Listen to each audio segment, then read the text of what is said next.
오늘은 종교개혁 제505주년 되는 날입니다. 매년 10월 마지막 주일은 전 교회들이 종교개혁주일로 저희들이 지키고 있는데, 마틴 루터 목사님을 통해서 1517년 종교개혁이 일어나게 되는 거죠. 그래서 마틴 루터는 독일의 신학자이면서 종교개혁가로서 개신교 탄생의 계기를 마련하는 그런 새로운 인물이라고 그렇게 볼 수가 있는 것입니다. 그가 리턴베이크에서 이렇게 하나님께서 주신 그런 은혜를 받고 난 다음에 믿음으로 모든 것을 이렇게 바라보면서 하나님 앞에 바로 되지 못한 그런 모습들을 그 당시에 95개 조항 반박문을 발표해서 면죄부 판매를 공식적으로 비난하면서 그로 인해서 교회들이 점점 힘들어지고 신앙과 믿음을 바로 갖지 못한 것들을 정리를 해서 모든 사람들에게 알리게 됩니다. 이건 신앙 안에서 잘못된 것이다, 믿음으로 우리가 바로 서야 된다라는 그런 생각을 가지면서 교회의 계획을 위해서 누구보다도 앞장섰던 사람이 바로 마틴 루터였던 것입니다. 그가 외쳤던 것은 한 가지입니다. 개혁인 것입니다. 여러분, 개혁이라는 그런 그 말이 본래로 돌아가는 것을 말하는 것입니다. 성경으로 돌아가고 본질로 돌아가고, 믿음의 사람들은 본래 믿음의 자리로 돌아가고 신앙의 본자리였던 그런 초대교회로 돌아가는 것을 가리켜서 우리는 개혁이다라고 그렇게 말하는 것입니다. 그래서 루터는 외쳤던 것은 우리가 오직 믿음으로, 오직 성경으로 돌아가야 된다, 신앙의 기초와 기독교의 본질을 회복하자는 것이면서 그릇된 전통이나 잘못된 종교 관습을 통해서 그릇 살아가고 있는 그런 우리의 삶을 지적한 것이 무려 95개의 종목을 기록하면서 이런 것은 아니다, 면죄부를 판매하고서 그것을 면죄부를 얻은 사람은 구원받을 수 있고, 이런 것들에 대해서 구체적으로 이런 잘못된 것들을 지적하게 된 것입니다. 그래서 그는 교회로부터 파면을 당하고 이제 새로운 그런 종교 개혁의 역사를 써가는 그래서 개신교의 새로운 시발점이 바로 거기에서 이루어지게 된 것을 볼 수가 있습니다. 이것을 505년 전에 외쳤던 마틴 루터의 이 외침이 그 당시에만 있었던 그런 외침이 아니라 한국교회가 외쳐야 될 그런 외침이고, 우리가 지금도 외쳐야 될 외침이라는 것입니다. 한국교회가 스스로 뼈를 깎는 그런 변화와 개혁을 이루어내지 못하면 앞으로 살아남을 수 없을 만큼 커다란 그런 위기에 이미 우리가 정착해 있기 때문에 그런 것입니다. 본래 가지고 있었던 그런 그 신앙의 칼날을 우리는 다 잃어버렸습니다. 하나님 앞에서 바른 신앙을 가져야 되는데 그렇지 못하고 있습니다. 우리가 정말 하나님 앞에서 피나는 노력과 함께 본질로 돌아가고 신앙의 본래의 자리로 돌아가지 않으면, 믿음의 자리로 돌아가지 않으면 안 된다는 것이 바로 505년 전에 마틴 루터의 외침이었던 것입니다. 그래서 500년 전에 있었던 그런 하나의 사건이 아니라 오늘 현대를 살아가고 있는 그런 우리들이 하나님 앞에서 어떻게 하면 믿음으로 바로 설 수 있을까, 몸부림이 우리 가운데 있어야 된다는 것입니다. 사랑하는 성도 여러분, 오늘 505주년 종교개혁주의를 맞이해서 오늘날 한국교회 안에 스며든 잘못된 신앙관들을 배제하고 교회의 거룩성을 회복하는 계획의 놀라운 은혜와 축복이 우리 모두에게 한국교회 가운데 이 새롭게 일어나는 은혜가 있게 되시기를 주의 이름으로 축원합니다. 이것이 우리 삶 가운데 일어날 때 새로운 그런 종교의 바람이 신앙과 믿음의 삶으로 우리가 바로 설 수 있기 때문에 그렇습니다. 오늘날 한국교회는 지난 100여 년간 개혁주의 신앙에 의해서 헌신과 역사의식으로 민족을 사랑하고 나라를 위해서 헌신하고 신뢰를 바탕으로 인해서 나라가 세워지는 그런 일들을 기독교인들이 깊이 들어가서 나라를 재건하고 세우는 그런 일들에 앞장서서 나라에서도 정치에서도 우리 믿는 사람들을, 그리고 종교 지도자들을 성직자로 여기면서 귀하게 여겼던 시대가 있었다는 것은 지금은 점점 그런 존경하는 그런 시대가 점점 사라져가고 있다는 것입니다. 교회들이 사회적으로 신뢰도가 급속히 낮아지고 영향력이 훼손되면서 교회가 외면당하는 그런 시대가 되어버렸습니다. 우리는 지난 힘들고 어려운 그런 시절들을 보내면서 코로나라고 하는 그런 그 병마와 싸우는 그런 시일 가운데에서 교회들이 얼마나 많은 진단을 받았고 예수 믿는 것이 큰 죄를 지은 것처럼 그렇게 생각하는 그런 상황과 환경이 되어버렸다는 것입니다. 회복해야 됩니다. 개혁이 우리 가운데 일어나야 된다는 것입니다. 물론 교회가 소금의 역할을, 세상의 빛의 역할을 온전히 감당하지 못한 데서 우리들이 역할을 제대로 하지 못한 것은 아닌가 깊이 생각해 보는 것입니다. 저는 말씀 묵상하면서 저를 비롯한 한국교회의 영적인 지도자들이 본래의 자리로 돌아가야 됩니다. 정말 있어야 될 그 자리에 주님이 계셔야 될 그 자리에 주님이 계셔야 되는데 우리가 그 자리에 침범한 것은 아닌가. 믿음의 사람들이 그렇게 살아가야 되는데 우리가 그렇지 못한 것이고, 본래의 자리로 우리가 돌아가는 그런 새로운 개혁의 바람이 우리 가운데 있지 않는 한 우리 한국교회의 미래는 소망이 없습니다. 믿음의 사람들이 바로 서고 영적인 사람들이 바로 서고 종교 지도자들이 바로 서지 않으면요, 아무리 외치고 우리가 삶을 나눈다고 할지라도 그 삶의 변화는 크게 일어나지 않을 것입니다. 505년 전에 일어났던 종교개혁의 운동이 오늘날 내 삶 가운데, 우리 가정과 교회 가운데, 우리 교회와 커뮤니티 가운데, 교단들마다 이런 역사들이 우리 가운데 일어나야 된다는 것입니다. 그런데 오늘날 여러분 10월 마지막 주일은 종교개혁의 날이라기보다는요, 우리는 할로윈 데이라는 그런 말을 더 많이 집중하게 됩니다. 오늘이 종교개혁 주일이었나 몰랐을 거예요. 여러분, 할로윈 데이인데, 여러분 할로윈이라는 그런 할로윈 데이라는 말을 들어보셨습니까? 이건 귀신의 날이에요. 귀신의 날. 여러분 할로윈 데이 때 할로윈이라는 그런 귀신의 복장을 하면서 애나 어린이나 할 것 없이 모두가 다 귀신의 복장하면서 이 호박 이게 박스를 이렇게 캔디통을 들고 다니면서 그렇게 트릭과 트릭 하면서 각 집집마다 놓고 하면서 애들이 먹을 수 있는 1년 동안의 캔디를 하루 저녁에 다 얻습니다. 그러면서 트릭과 트릭 얘기하는 거예요. 캔디 안 주면 내가 장난칠 거야, 내가 해코지할 거야 하면서 그런 일들. 매년 10월 마지막 주일에 여러분에게 이 심각성들을 계속해서 말씀을 드렸습니다. 본래는요, 이것이 미국에서 이렇게 축제로 이렇게 벌어지면서 축제에 있었던 그런 일들이 점차적으로 우리의 삶 가운데 깊이 이런 것들이 찾아오면서 한국에까지 들어오게 되었습니다. 이런 문화들이 계속해서 번져나가고 있다는 것입니다. 어제 뉴스를 통해서 보니까 미국에서도 할로윈이 있지만은요, 우리나라에서 전국적으로 에버랜드, 롯데월드, 엑스포, 그리고 여기 마포구청장은 직접 나와가지고 자기가 이렇게 하고 있다고 얘기를 하면서, 이름은 감춰놨는데 이름도 얘기할게요. 박강수. 우리 교회도 박강수 집사님 계신데 그 집사님 아니고, 제가 마포에 사는 사람이 있으면은요, 내가 얘기해서 다음에 저 사람 절대 구청장 못 찍게 만들 거예요. 뉴스 듣고 나 고발해도 상관없어.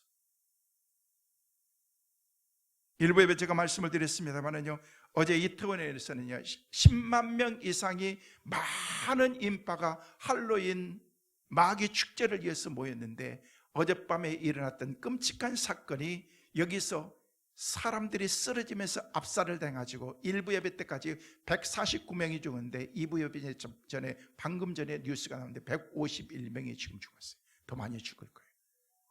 어제 저녁에 우리 이태원에서 죽었다니까요. 저 할로윈 10만 명 이상이 모여가지고 거기에 쓰러져가지고 압사당해가지고 막 밟혀가지고 죽인 거예요. 20대 청년들이, 젊은 청소년들이. 거기에 애국인도 19명. 방금 전에 윤석열 대통령이 국민 대담화를 하면서 모든 이런 사고를 나라 차원에서 책임을 지겠습니다 하면서 이 모든 장래의 모든 것들이 마치는 동안 애도 기간을 국가에서 갖겠습니다. 여야 정치인들은 할 것 없이 탁 하면서 이거면서 장래 모든 비용을 100% 나라에서 지원하겠습니다. 모든 의료비를 지원하겠습니다. 이건 아니에요. 저는 아닌 건 아니라고 얘기하고 싶어요. 귀신 축제하면서 그렇게 이런 일들이면서 지금 각국 정상들이 난리가 났습니다. 한국이 애도한다고, 한국 안 됐다고 애도한다고, 애도의 뜻을 보한다고. 애도하죠. 돌아가셨으니까. 우리 자녀들 가운데 있는 일이기 때문에 슬픈 일이면 있어서는 안 될 일인 것입니다. 해외 뉴스가 다 피고로 전 세계, 이건 영화에서도 나오지 않을 법한 그런 일이 어젯밤에 우리나라에서 이태원에서 이렇게 일들이 벌어졌다는 것입니다. 슬픈 일일 것입니다. 세계에서 어느 나라에서 할로윈 축제한다고 그래서 이렇게 할로윈 지내면서, 미국에서는 할로윈 데이 때는요 가면 다 쓰고 그렇기 때문에 총으로 몇 사람 죽이기도 하고 강도하고 그런 일들은 있지만요, 이런 일들은 있을 수가 없는 거거든요. 해 터픽으로 지금 다 기사로 떠가지고 이렇게 난리를 하고 있습니다. 어떻게 이런 일들이 우리 가운데 일어날 수 있을까? 사실 슬픈 일인 거죠. 사실 할로윈은요, 본래는요 멕시코 전통의 명절 가운데 하나였습니다. 대표적인 것이 멕시코에서는 10월 31일 그리고 11월 1일, 11월 2일을 가리켜서 본래 그들이 가지고 있었던 전통이었습니다. 11월 1일은 어린 망자들을 위해서 어린아이들이, 청소년들이 죽었던 그런 그 영혼들을 불러내는, 그런 영혼 불러내는 날로 생각했었고, 12월 2일은 죽은 자, 망자들, 어른들의 영혼을 불러내는, 우리나라 쉽게 얘기해서 제사처럼 생각하는 거예요. 그래서 어린아이를 불러내는 것은 11월 1일, 그리고 어른들을, 영혼을, 돌아가신 분들의 영혼을 불러서 제사하는 날을 11월 2일 이렇게 생각하는 거예요. 그래서 1일과 2일의 큰 이런 제사를 하기 위해서 준비하는 것이 옥토버 31, 10월 31일이었어요. 그것을 가리켜서 준비해야 되기 때문에, 귀한 사람들을, 우리 사랑했던 사람들을 맞이하기 때문에 그들이 파티도 준비하고 이런저런 것들을 준비했던 것이 10월 31일, 이게 할로윈의 처음 시작이 된 거예요. 그러면서 이런 것들이, 중남미의 모든 것들이, 이런 상황과 환경들이 점점 이민 사회를 통해서 오면서 미국에 정착하면서, 미국에서 할로윈 축제가, 미국의 할로윈 축제는 대단합니다. 근데 이런 것들을 우리가 접하면서 한국의 이런 것들을 우리가 갖게 된 것입니다. 그러면서 지금은요 이런 문화들이 형성한, 제가 마지막 결론적으로 말씀해 가서 드리겠지만은요, 이건 안 되는 거예요. 귀신의 날인 거예요. 분명히 여러분, 내일이 할로윈 되기 때문에 10월 31일 여러분의 자녀들 가운데, 여러분의 손자 손녀들 가운데 내일 할로윈 파티가 있을 거예요. 축제를 할 거예요. 제일 좋은 건 보내지 마세요. 유치원 하루 안 보냈다고 해서 여러분 애들이 망가지고 그러지 않습니다. 안 보내도 괜찮아요. 보내려고 하면은요 복장 바꾸세요. 저희 아들이 지금 와 있습니다만은요, 어렸을 때부터 불만 가운데 하나가 뭐냐면, 할로윈 데이 때 맨날 우리 딸 천사복 입혀가지고 보내는 거예요. 우리 아들 무슨 성경에 나와 있는 인물 다윗 복장 해가지고 막 이런 거 보내는 거. 그냥 다른 애들은 가면 쓰고 막 마귀하고 그러는데 우리 애들은요 아니고 천사. 그 딸도 그런 거. 아빠 오늘은 천사의 날이 아니고. 그래서 얘기했어요. 너는 천사기 때문에 천사복 입고 와야 돼. 불만이 되게 많았었어요. 마귀복 안 되는 거예요. 세상 사람들이 그렇게 한다고 그랬어요. 우리가 그런 문화에. 그래서 유치부, 유초등부, 중고등부, 청년, 대학생들까지 오늘 다 교육시켜라. 이건 잘못된 거다. 아니나 다를까 어젯밤에 이태원에서 빵 터졌더구만요. 보니까 슬픈 일이에요. 슬픈 일이. 우리도 정말로 안타깝게 죽은 그런 이 애들, 청소년들 지금 몇 명? 151명? 앞으로 더 많이 사상자가 될 거예요. 지금 사상자가 225명인데 중증 환자들이 너무 많습니다. 지금 돌아가시기 직전에 있는 애들이 너무 많습니다. 지금 151명이지만 더 많은, 여러분, 있어서는 안 될 일들이 우리 가운데 일어나고 있다는 것입니다. 여러분, 이런 좋지 못한 것들을 우리는 다 섭렵하면서 이런 것들을 하고 있습니다. 사실 그래서 본래 이런 문화가 10월 31일 그리고 11월 1일, 12월 2일 이런 것들을 가지고 있었던 것들이 오면서 다 그냥 잘라 먹고서 10월 31일 할로윈 축제로만 이렇게 하는 거예요. 여러분, 할로윈이라는 그런 그 단어를 풀어서 쓸 때는요, 할로라는 그런 그 말은요, 앵글로색슨족의 언어로서 성인 어른을 뜻하는 것입니다. 여기서 전야제라는 그런 그 뜻으로 이븐, 그래서 할로스 이븐, 그러니까 할로스 이브닝으로 쓰는 그런 문자적으로 보면요, 거룩한 전야제라는 그런 뜻이라는 것이에요. 그래서 본래 할로윈이라는 그런 그 모든 성인의 축제의 전야제가 있어 All Hallows Day Evening이라고 그렇게 쓰고 있는 거예요. 근데 그걸 가르쳐서 우리는 할로윈 데이라고 그렇게 얘기하는데, 쉽게 얘기해서 딱 얘기하면 이건 귀신의 날인 것입니다. 이런 것들을 우리가 접해가지고요, 이런 게 우리의 문화가 지금 돼가고 있다는 것입니다. 19세기 중반부터 아일랜드 출신의 이민자들이 이렇게 급증하면서 미국으로 오면서 대표적인 그런 그 문화를 형성하고 있는데, 좋지 못한 이런 것들을 우리가 받아들여, 이런 할로윈은요, 미국 땅에 상륙해서 점점 상업화되어 가면서 엄청난 속도로 확산되고 있는 것입니다. 이런 것들이 점점 되어가고 있는 상황 가운데에서 벌어진 그런 우리나라의 이런 현실들을 보면서 참 안타까운 마음이 있는데, 국민 담화를 하면서 윤 대통령이 얘기를 하더라고요. 이런저런 얘기를 하면서 모든 것은 나라 차원에서 책임을 지겠습니다. 그리고 오늘 내일 있을 모든 행사들은 조용한 가운데 이런 행사들을 지으십시오. 무슨 조용이야, 하지 말아야지. 잘못된 것들을 이렇게 하면서 어떻게 그렇게 지금 그런 것들을 이렇게 할 수가 있겠는가. 막 마음이 막 화가 나는 거예요. 여러분, 할로윈이라는 그런 그 말은요, 할로윈은요 이교적인 그런 풍습인 것입니다. 할로윈은요 사탄적인 문화인 것입니다. 할로윈은요 본래 인신 제사를 사람을 죽여가지고 드렸던 그런 본래의 제사가 할로윈에서 시작이 되었던 것입니다. 할로윈은요 우상 숭배인 것입니다. 할로윈은요 다른 신을 인정하고 섬기는, 하나님이 제일 싫어하는 것이 내 앞에 다른 신을 두지 말라라고 그렇게 말씀했는데, 다른 신을 섬기고 이렇게 하는 것입니다. 할로윈은요 그 귀신을 찬양하고 섬기는 것입니다. 할로윈은요 사탄을 섬기는 일인 것입니다. 어떻게 이런 일들을 우리가 할 수 있어요? 기독교인들까지도 이런 문화들을 하나의 문화로 정서로 이렇게 받아들이고 있는데 아니라는 것입니다. 아닌 것은 아니라고 그렇게 말할 수 있어야 된다는 것입니다. 제가 미국에서 목회할 때요, 반드시 10월 31일 날은요 저희 교회에서 할렐루야 라이시라고 얘기했어요. 어제 앨범을 통해서 옛날에 그 사진을 봤어요. 그랬더니 애들이 많았다고. 우리 교회 유초등부보다 2-3배 많았더라고요. 애들이 할로윈 할렐루야 라이시 돼가지고, 그때는요 우리 교회에서도 다른 데 나가지 못하더라고요. 그래서 교회 안에서 할렐루야의 밤 해가지고 그래서 그런 시간들을 맞이했습니다. 왜냐하면 밖에 나가서 막 마귀하고 막 뭐 집집마다 다니면서 그렇게 하기 때문에. 그래서 캔디도 마음대로 줍니다. 그냥 다 가지고 갈 수 있도록 만들고, 그날 새로운 프로그램을 만들어서 이렇게 하는데, 저희 교회에서는요 할렐루야 나이시 아니고 홀리 윈 데이, 홀리 거룩함이 승리하는 데이라고 이렇게 해서 우리가 그렇게 나가자라고 그렇게 얘기를 하면서 반불에도 붙이고 이런 저런 얘기들, 이런 얘기를 하면서 교육을 시키고 있습니다. 거룩함이 승리할 수가 있습니다. 주님이 승리할 수가 있는 것입니다.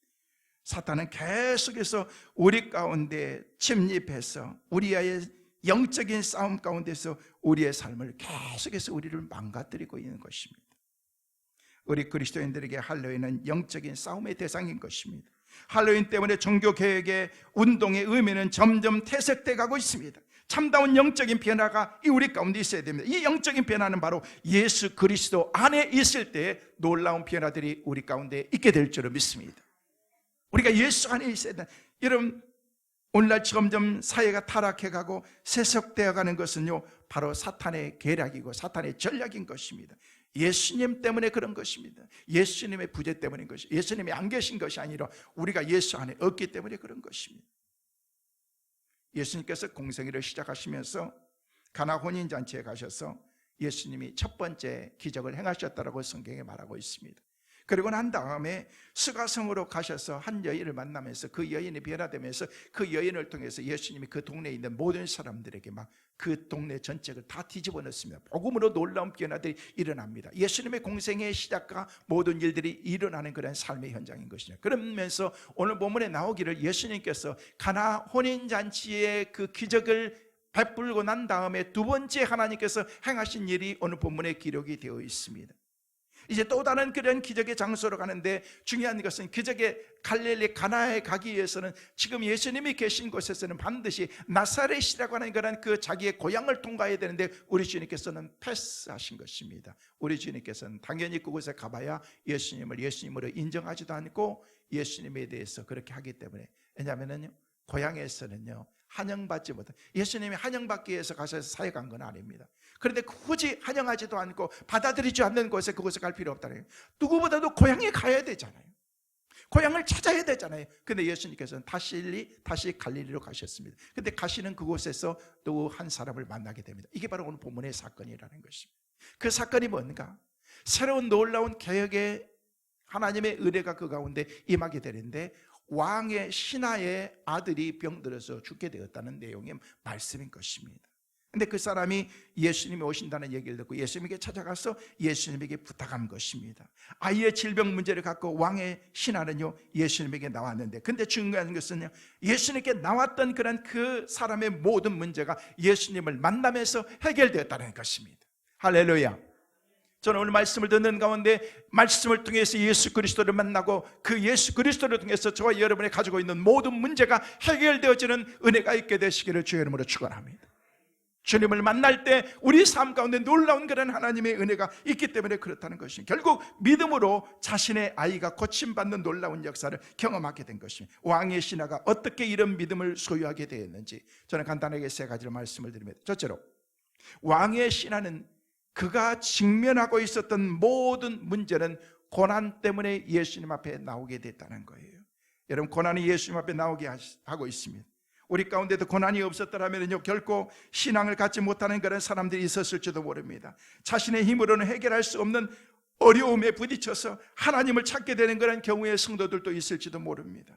본문에 살펴보면요, 이 사람은 왕의 신하였습니다.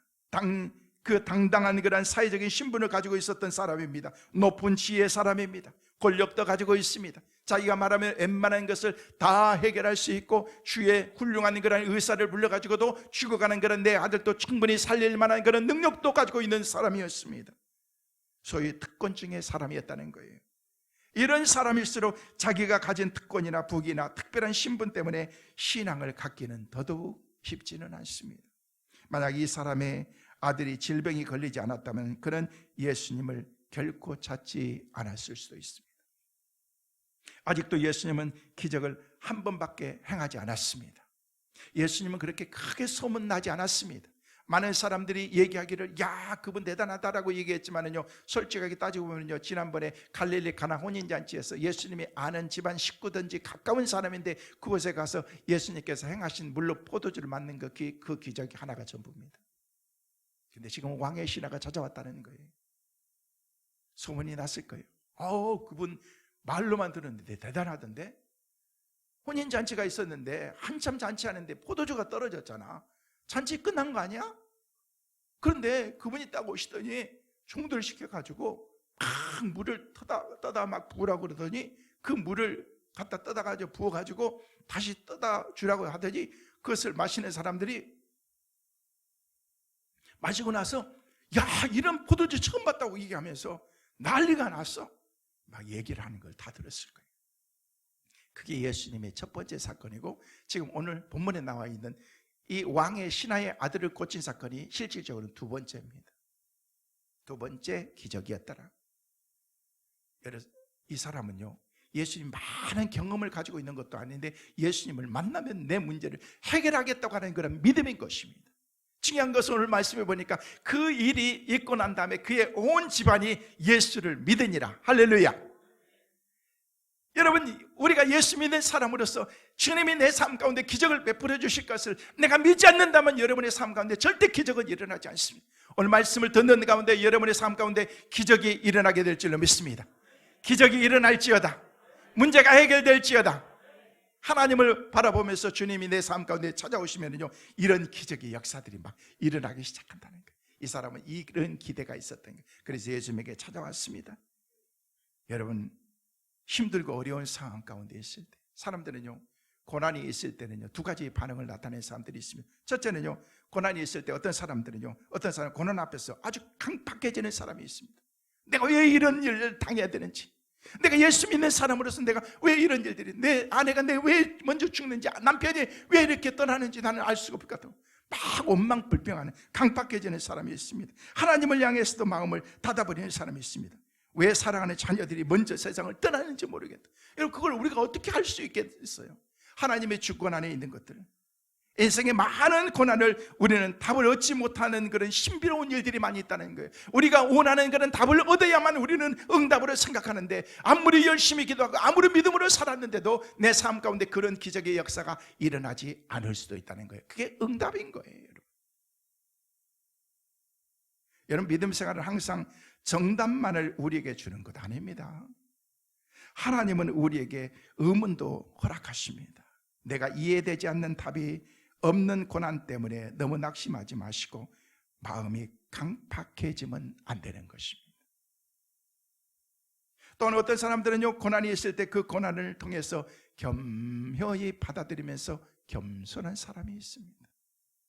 하나님께서 내가 이런 고난을 주신 것은 이유가 있겠지, 내가 이런 가운데에서 하나님의 뜻이 무엇인지 내가 알기만 하면 더 큰 복이라고 얘기했으니까 나는 그 뜻을 구할 거야 라는 그런 마음을 가지면서, 여러분, 왕의 신하는요, 고난을 기회로 삼았습니다. 그는 나사렛 예수께 마지막 희망을 걸었습니다. 그래서 성경 원문에 보니까, 우리는 그 아들이 병들었다고 했는데 원문에 보면 그 아들 앞에 정관사가 있는데, 그 정관사의 그 말의 그 뜻은 뭐냐면요, 그 아들은 하나밖에 없는 독자라는 거예요. 아들이 많으면요 덜 귀하고, 하나밖에 없기 때문에 더 귀하다는 그런 말이 아닙니다. 여러분, 아들이요 아무리 많아도, 자녀들이 아무리 많아도 그 자녀들은 다 내 새끼 된 거예요. 다 아픈 손가락이나 다름이 없습니다. 다 귀한 것입니다. 근데 이 사람에게는요 높은 지위와 신분까지 있는데, 이 사람에게 아들이 있었는데 병들어 죽어가는데 그 아들은 하나밖에 없다는 거예요. 너무너무 소중한, 내 생명보다도 소중한 거예요. 살려야 됩니다. 반드시 살려야 됩니다. 그 일이 무슨 일이라고 할지라도 나는 내 아들을 살리겠다고 하는 그런 그 일념밖에 없었기 때문에, 그 왕의 신하의 신분이지만 모든 것을 내려놓고 예수님 앞에 와서 무릎 꿇고 내 아들 좀 살려주세요, 제발 좀 도와주세요. 얼마나 많은 의원을 찾아갔고 얼마나 많은 그런 문제를 해결하기 위해서 애썼겠습니까? 안 됐습니다. 안 됐습니다. 그래서 주님 앞에 나와서 마지막에 지푸라기라도 잡고 싶은 그런 그 심정으로 주님 앞에 나와서 예수님께 그 어려움을 구하고 있다는 것입니다. 그 마음이 어땠을까? 말씀 묵상하면서 그 아버지의 마음을 조금 이해할 수 있었고, 아버지의 마음을 이해하는데 주님의 마음이 느껴지더라고요. 하나님께서 하나밖에 없는 독자 예수 그리스도를 아끼지 아니하시고 우리를 위해서 보내주셨을 때, 내어놓으실 때, 내어놓은 것은 십자가에 죽는 것인데, 주님은 이미 다 하셨는데, 하나님은 이 다 알고서 아들을 보내셨는데 그 마음이 어떠셨을까? 우리는 그 마음을 다 헤아리지 못합니다. 아픈 그 마음, 힘들고 어려운 그 마음을 다 알지 못합니다. 그러나 하나님은 그 아들을 사랑하지만 저와 여러분 온 인류를 더 사랑하셔서 하나님께서 아들을 기꺼이 내어주신 것입니다. 이걸 가리켜서 우리는 하나님의 은혜다라고 얘기하고 있습니다. 우리는 이 은혜 때문에 사는 것입니다. 하나님의 은혜를 감사할 수 있기를 바랍니다. 하나님이 내게 베풀어 주신 그 사랑을 우리는 철저히, 여러분, 철로 역정에 저자였던 존 버년은요, 인생의 캄캄한 시련을 통과하면서 마지막 벼랑 끝에 섰을 때 자기 삶의 처지를 이렇게 묘사했습니다. 만약 예수께서 칼을 들고 마중 나온다고 할지라도 나는 그분의 발 아래 내 몸을 던질 것이다. 왜냐하면 그분이 최후의 희망이기 때문이다. 우리 예수님께서는 칼 들고 여러분에게 절대 나타나시지 않습니다. 그러나 존 버년은 설령 그렇게 주님이 내 앞에 나타나신다고 할지라도 나는 그분 앞에 가서 무릎을 꿇을 거야. 그분이 나의 희망이고 그분이 나의 소망이기 때문에 라고 그렇게 말하고 있다. 예수님께서는요 우리에게 수고하고 무거운 짐진 자들아 다 내게로 오라. 내가 너희를 쉬게 하리라. 어떻게? 편히 쉬게 하리라. 하나님께서 우리에게 안식을 주시기 위해서 하나님이 우리를 초청하신 것입니다. 오늘 왕의 신하에게 고난의 극한 상황이 예수님께 대한 절박한 신뢰를 불러일으키고 있는 것입니다. 왕의 신하는 고난을 통해서 예수님 앞에 나왔습니다. 오늘 내가 당하는 고난이 무엇입니까? 이 고난으로 인해서 우리가 주님께 나가기만 하면은 주님께서는요 이 왕의 신하의 문제를 해결해 주었던 것처럼 반드시 주님은 우리의 문제를 해결해 줄 줄로 믿습니다. 고난을 통해서 주님을 더 깊이 만나고 하나님의 놀라운 은혜를 체험할 수 있는 우리 승민의 온 가족들 꼭 되시기를 주의 이름으로 축원합니다. 두 번째로 왕의 신하는요, 그런 표적을 기대하면서 주님께 나왔습니다. 나는 기적이 필요 없다라고 말하는 사람은 아직 인생의 폭풍을 크게 경험해 보지 못하기 때문에 그런 것입니다. 진정 내 힘으로 어찌할 수 없는 삶의 궁지에 빠진다면 저절로 우리는 하나님을 찾게 되어 있는 것입니다. 그래서 오늘 보면 47절 말씀에는 우리에게 그렇게 말씀하십니다. 같이 보십니다.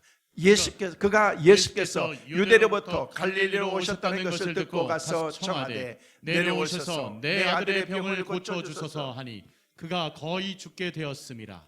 거의 죽어가고 있습니다. 죽은 것이나 다름이 없습니다. 그는 예수님께서 자기 아들에게 안수하시면 틀림없이 나을 것이라는 생각을 가진 거예요. 예수님이 우리 집에 찾아오기만 하면요, 여러분 그 집에서 그 예수님께서 그 집까지 가려면요 반나절 이상을 쉽게 얘기해서 쉬엄쉬엄 가면 하루 걸려야 되는 거예요. 근데도 이 사람은요 예수님을 모셔야 되겠다는 생각을 가지면서 유대로부터 갈릴리로 오셨다는 것을 듣고 가서 청하되 내려오셔서 우리 집으로 가시죠. 내 아들의 병을 고쳐주십시오. 그가 거의 죽게 되었습니다. 매절하게 간절히 지금 찾고 있습니다. 이게 뭐예요? 자기 믿음. 왕이 와서 지금 왕 대신 주님께서 오셔서 우리 아들을 만져주시고 안수만 해주시면 문제가 해결될 것이라고요. 왕의 신하의 영적 수준은 예수께서 가지 않고도 고칠 수 있는 분이라는 사실을 알기에는 아직도 부족합니다. 그런 믿음 정도는 아닙니다. 그래서 어떻게든 예수님을 모시고 가야 되겠다라는 그런 생각을 갖습니다. 이게 뭐예요? 믿음인 것입니다. 여러분 구약에 보면은요 나만 장군이라고 하는 아람 나라의 군대 장군이 나옵니다. 어느 날 장군이 막 삐까번쩍하고 훈장을 덕지덕지 달고 있는데 나중에 보니까 자기 몸이 이상해서 보니까 문둥병이 걸린 거예요. 야, 이제 죽게 됐습니다. 근데 문둥병에 걸린 거는 가운데 어찌됐든 간에 엘리사에게 찾아가면은, 엘리사 선지자에게 찾아가면은요 엘리사는 낫게 해주실 것이라는 생각을 갖고서 먼 곳을 찾아서 그곳에 갑니다. 가면 그분이 나를 맨발로 맞아주겠지, 내게 어떤 기적을 베풀어 주겠지, 기도해 주겠지, 안수해 주겠지, 이런 많은 생각을 가지고 있는데 나와보지도 않고 종에게 시켜서 야 저기 저 요단강 있지, 거기 가서 목욕이나 하고 돌아가라 그래 라고 그렇게 얘기했어요. 나와서 종이 얘기합니다. 장군님, 우리 선생님이 말씀하신데 저 요단강에 가서 목욕 한 7번 정도 하고 가라는데 화가 났습니다. 열받았습니다. 이게 뭐야 이거, 내가 누군 줄 알고. 그렇게 하면서 하는데 막 씩씩거리면서 야 가자, 우리나라 가면은요 얼마나 좋은 온천도 많고 물도 좋은 게 많은데 이 더러운 요단강에서 씻는다고 그 모든 문제가 해결되겠어? 라고 그렇게 얘기를 하면서 가자라고 얘기하면서, 그런데 열왕기하 5장 10절 말씀이니까 엘리사는요 요단강에 가서 7번 몸을 담그라 라고 얘기했습니다. 안 해, 안 낫고 말지 하면서 막 고집 부리다가 이제 가자고 얘기를 하는데 종들이 얘기하는, 장군님 여기 뭐하러 왔어요? 그게 이제 본질로 돌아가는 거예요. 이게 뭐예요? 개혁이에요. 개혁. 본질로 돌아가야 되는 거예요. 뭐로 왔는지, 지금 무슨 휴가 온 게 아니잖아요. 온천하러 온 거 아니잖아요. 뭐하러 왔는데 지금 그렇게 열받아가지고 그럴 필요가 뭐 있냐고. 왔으니까 그냥 한번 해보고 가는 거죠. 그래서 씩씩거리면서 가가지고 내가 그냥 어쩔 수 없이 하는 거야 하면서 한 번, 두 번, 세 번, 네 번, 7번 딱 하고 나니까요 7번 딱 하고 났더니 그 살이 여전하여 어린아이의 살과 같이 되었더라. 혹시 여러분 부스럼이 있으신 분들은 빨리 성지 가가지고 요단강 가지고 7번 모여보면요 우리 다 낫게 될 줄 믿습니다. 진짜 하나님의 기적을, 이게 뭐예요? 믿음인 거예요. 하나님의 말씀에 순종한 거예요. 성도 여러분, 우리 인생의 문제 앞에서 모든 것을 갖고 주님 앞에 나올 때 누가 주님의 기적을 경험할 수 있습니까? 믿고 순종하는 것입니다. 그런데 주님 좀 제발 좀 가시죠 라고 그렇게 얘기했는데 주님께서는 뭐라고 말씀하셨어요?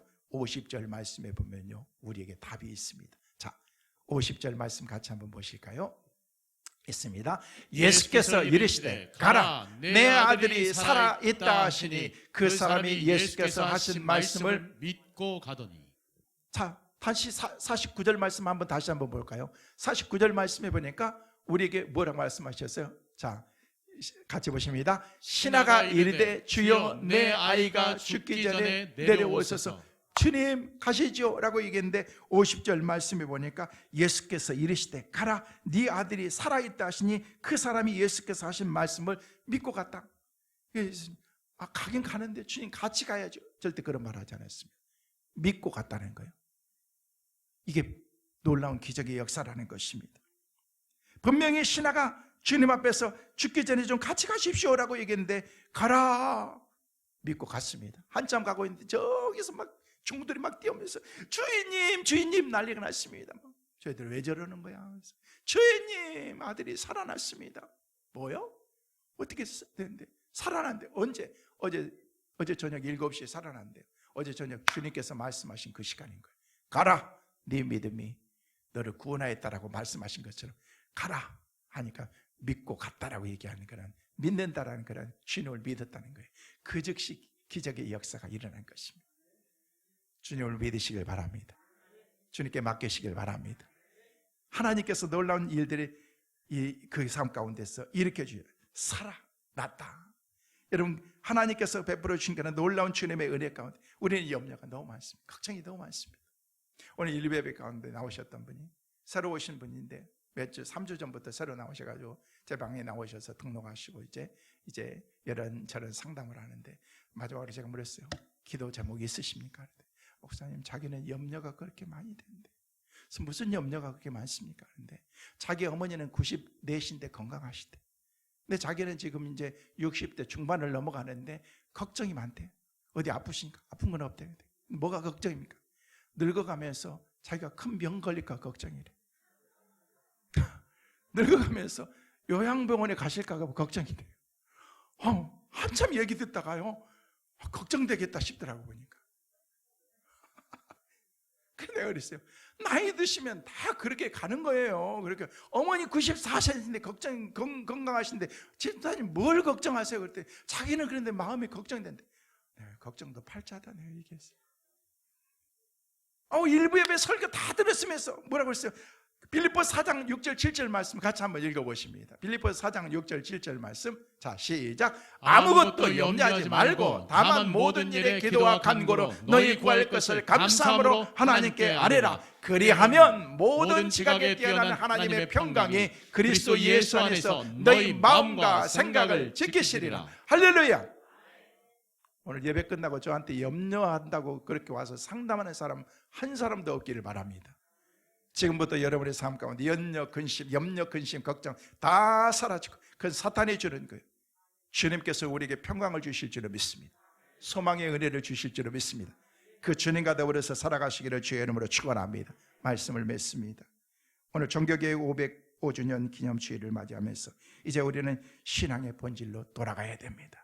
우리 교회와 한국교회가 한국 교단들이 살 길은 오직 성경으로 말씀으로 하나님께 돌아가야 되는 것입니다. 사탄은 마귀는 끊임없이 우리를 공격할 것입니다. 오늘 할로윈데이를 만들어서 세상이 온통 우상화하고 있는 것이 여러분은 이게 현실인 것입니다. 여러분 속지 마십시오. 여러분의 자녀들 특별히 여러분 손자 손녀들 여러분 그런 것에 물들지 않도록 하십시오. 세속 문화는 점점 깊이 우리 가운데 찾아오고 있습니다. 아닙니다. 복음의 예수가 우리에게 깊이 찾아와야 되는 것입니다. 왕의 신하의 아들을 고쳐주신 예수님께 나가기만 하면 주님이 우리의 삶을 치유해 주시고 우리를 고쳐주실 줄로 믿습니다. 한국교회를 살려주실 줄로 믿습니다. 기적은 오직 믿음으로만 일어나는 것입니다. 마틴 루터가 외쳤던 개혁 본래대로 돌아가자, 성경으로 본질로 돌아가자, 오직 믿음으로 성경으로 돌아가는 것입니다. 여러분 신앙의 기초와 기독교의 본질은 우리 가운데 회복되지 않으면 안 되는 것입니다. 그릇된 전통이나 잘못된 종교나 간습이나 성경의 가르침대로 바로 살아가지 못한 것들을 우리는 개혁해야 되는 것입니다.